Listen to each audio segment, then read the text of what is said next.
Decisions. To go to Japan or to go to Korea? For a lot of people, the decision is easy. Do you like anime? Go to Japan. Do you like K-pop? Go to Korea. And that's the only questions you need to ask. The end. Video's over. Okay, not really. Please don't go. Let's look beyond the pop culture influences and compare these two developed, trendy Asian countries side by side. From food to cultural sites to traditional spas, cosmetic appointments, and of course flowers, we are going to see who does it best. For some background, I recently decided to go to Korea alone, without knowing any Korean, and without having done any research on Korea, which birthed some interesting perspective untainted by social media, while also being a terrible idea. But I'm a Japan travel veteran. They're both developed Asian countries, and they both have the reputation of being safe. Should be pretty easy, right? Let's break down the differences. Immediately after getting off the airplane, I found that traveling in Korea is totally different, not only from Japan, but from anywhere I've ever been to, because Google Maps doesn't really work. The main app for navigation is Naver, which is kind of funky to use for English speakers. Whereas Japanese romanizations are pretty consistent, when writing Korean with English letters, it seems to vary a lot and it doesn't look anything like what it sounds like.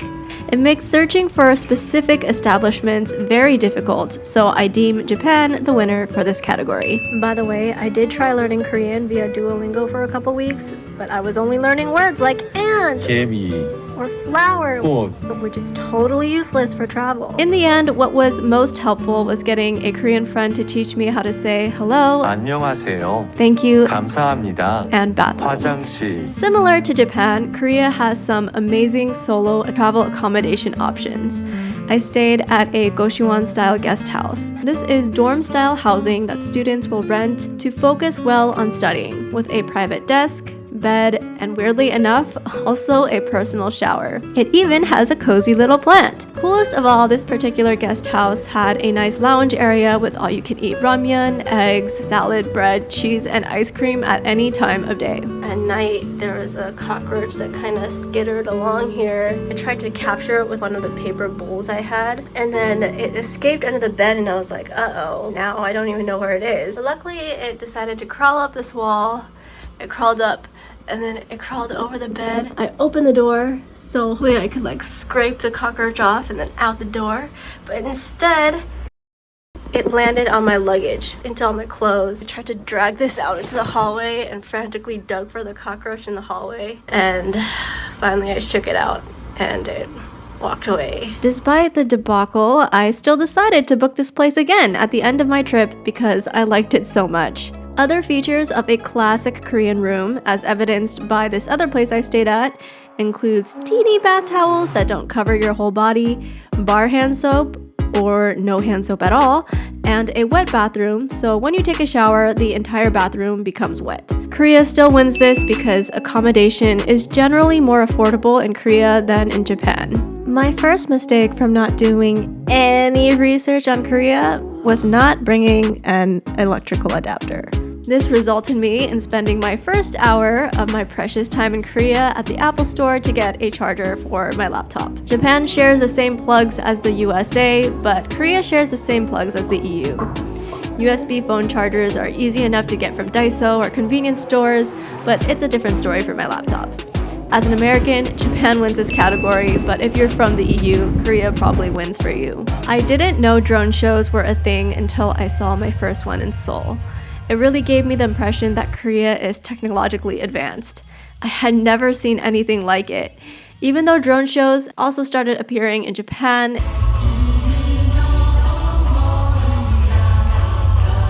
it seems more ubiquitous and accessible in Korea. I also loved the live music performances at the beginning. The atmosphere was so warm and lively. Since I did no planning before this trip, I booked a day tour to help me feel more comfortable in the country. The tour included the Garden of Morning Calm, Nami Island, and strawberry picking on the itinerary. First stop was the Garden of Morning Calm. Basically, a Korean professor realized that Korea had no nice gardens and decided to build a big, beautiful arboretum. Nami Island is a famous setting for the K-drama Winter Sonata. We came here in the early summer, so everything was a bright, verdant green, just a perfect oasis from the big city. There was some crap floating in the air that triggered my allergies, but truly made the island seem so magical. The final stop, the strawberry picking, was whatever. In terms of nature and flowers, I think Japan still takes this category because striking, gorgeous gardens are a dime a dozen there and way easier to access via public transit.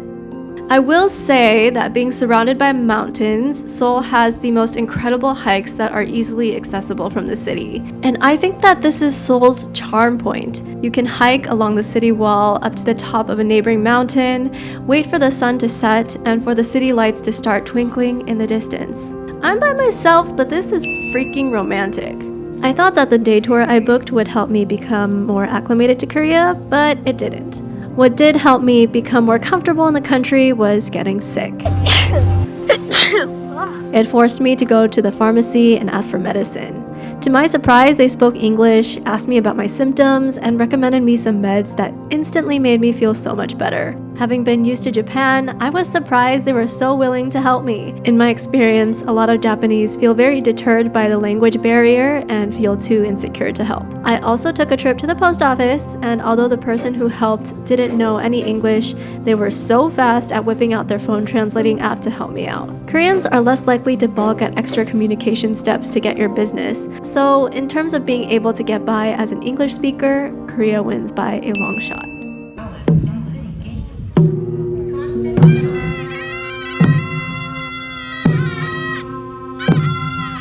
Let's talk cultural sites. Upon visiting Korea's heritage sites, I found them oddly spacious and dusty.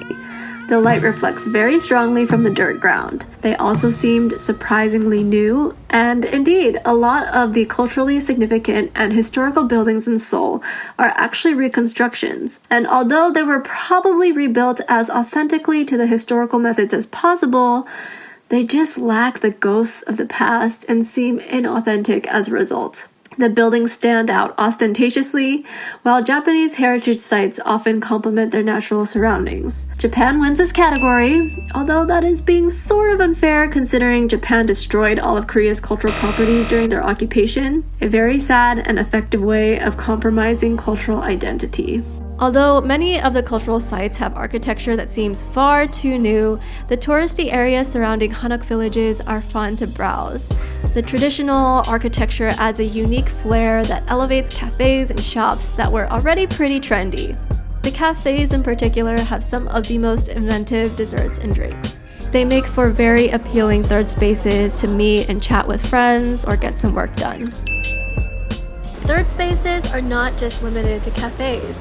There are quite a few gorgeous outdoor hangout spots such as Cheonggyecheon, which turned into an outdoor public library one beautiful spring day. Although it's already a beautiful spot to chill, they outfitted the place with decorations, seating, and boxes of books, creating a lovely atmosphere. In Japan, most congregations seems to occur in public parks, which are often serene but not as full of life as this. Let's talk about food. While I was recovering from getting sick, I was afraid of the loss of opportunity to try Korean food. But there are actually lots of soups and healthy options of eating out that's great for recovery. My conspiracy theory is that the Korean skincare market is mostly a scam, and the reason why Koreans are famous for having good skin is not their skincare products, but because they drink a ton of soup and are hydrated, therefore keeping their skin moist and plump.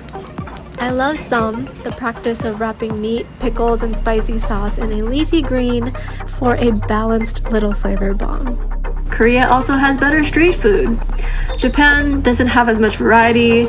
Street food really only comes out during festivals. This is probably my hottest take. Korean food is way better than Japanese food. You eat one bowl of ramen, you drop dead of food coma. You eat too much sushi, you drop dead of parasites and mercury poisoning. You will just never drop dead of Korean food. Not even death by boredom.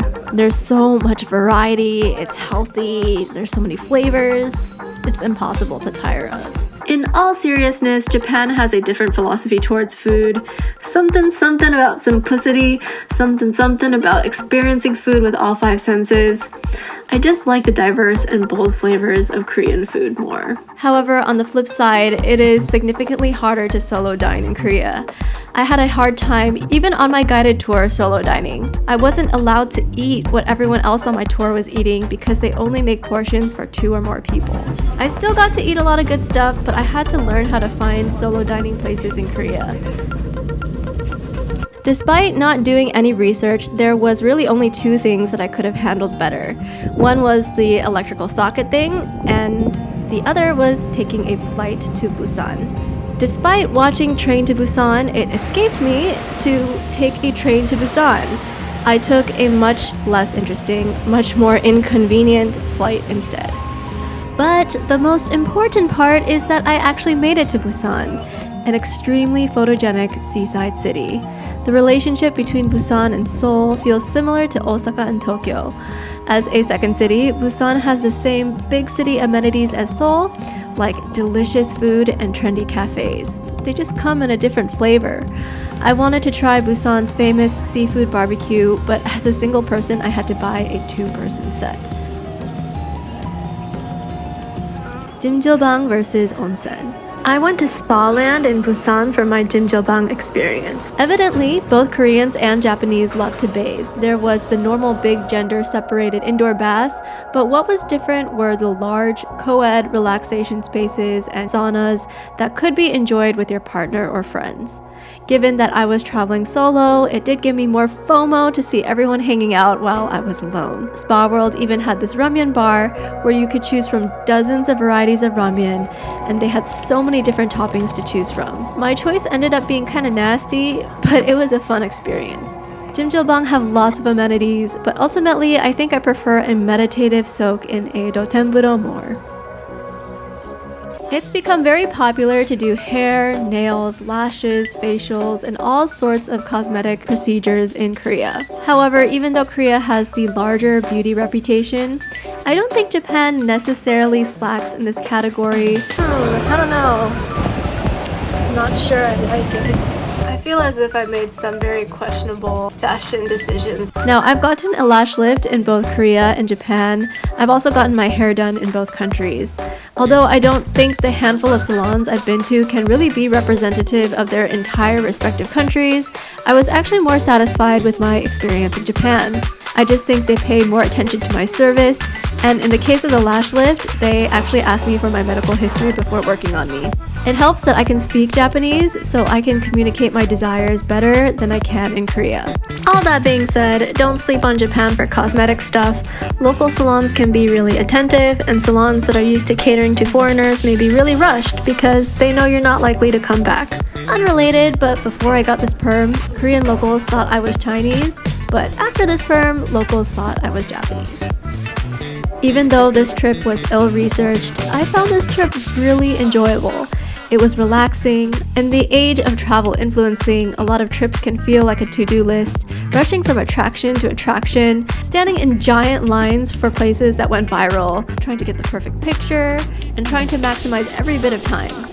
But doing so, I found, doesn't necessarily maximize enjoyment. That's why this trip felt really nice. So, Korea versus Japan, which one is better to travel to? Well, do you like anime or do you like K-drama?